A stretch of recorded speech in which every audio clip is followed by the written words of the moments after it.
Sometime between the years 1980 and 1985, 1 in 5 of us were gifted a new technology. A technology that allowed us to escape as children and teenagers, to veritably block out the world around us, providing a personalized soundtrack wherever we roamed, be it by bus, by bike, or by foot. Well, of course, I'm talking about the... Hey Gen Xers, it's me, John B, level 52, and this here is the John X Journal. Yes, today we're diving into the game changer of many of our youth, none other than the Sony Walkman.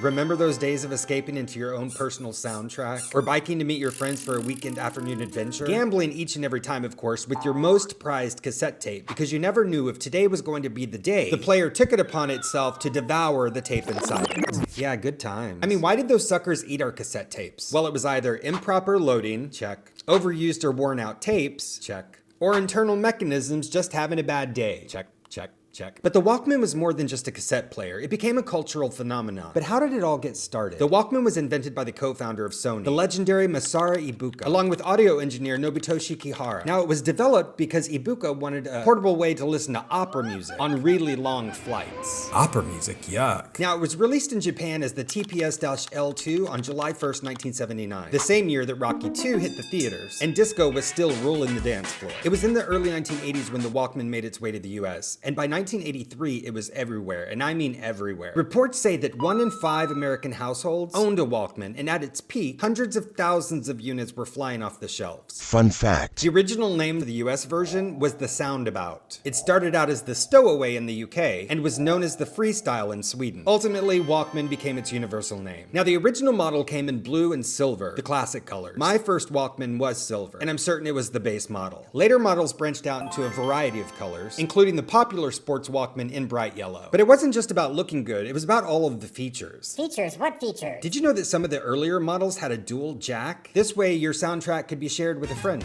Shortly after, Walkman introduced features such as auto reverse, AM/FM radio, and even rechargeable batteries, which was a huge selling point because we soon discovered that our Walkmans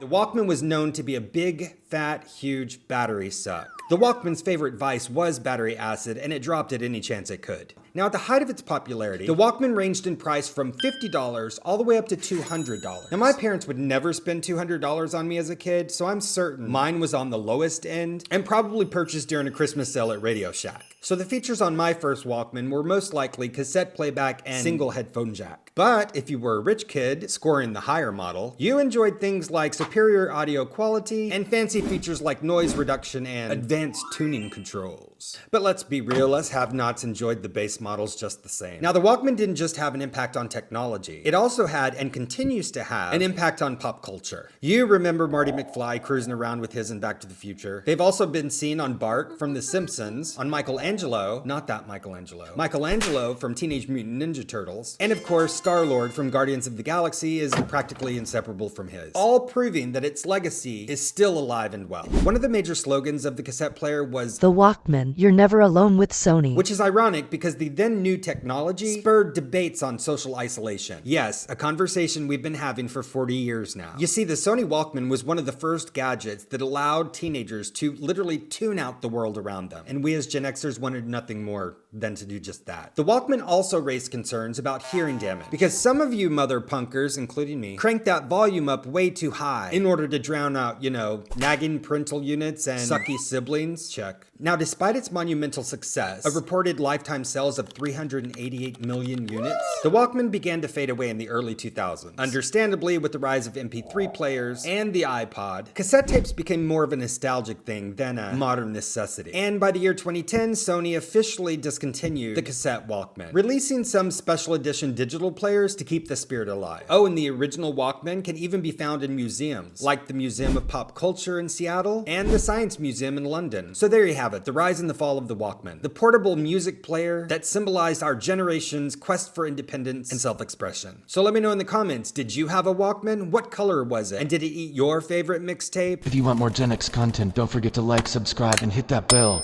And remember, nostalgia never goes out of style. Thanks for watching.